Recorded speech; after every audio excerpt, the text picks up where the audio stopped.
Okay, so we are in the part 2 of my video in performing a full reformat of a computer. Okay, so I'm going to identify the steps on how to make a complete format. Okay, so let's get closer to the computer. So this is the computer that we're going to format. Of course, we turn on the power. Okay, turn on the power button. Same thing if you do have your desktops with you, if you're going to format your desktop.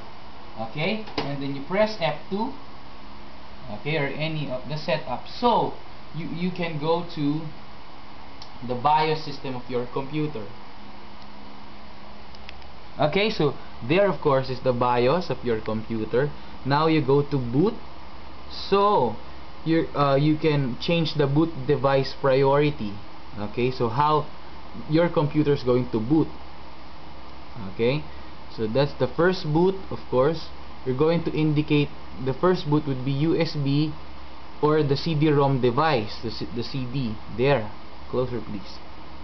Okay, and then second boot or second device that your computer is going to ask for is of course the hard disk drive, which is the ASUS.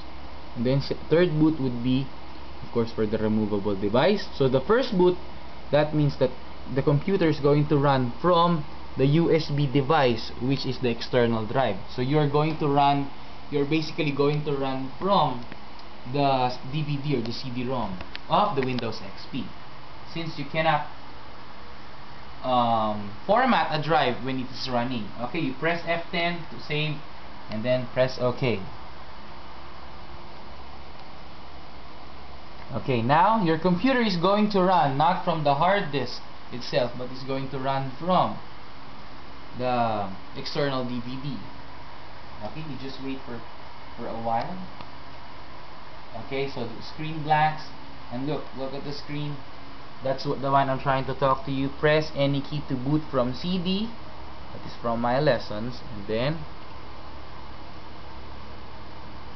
here comes of course the Windows setup, which I'm trying to talk about.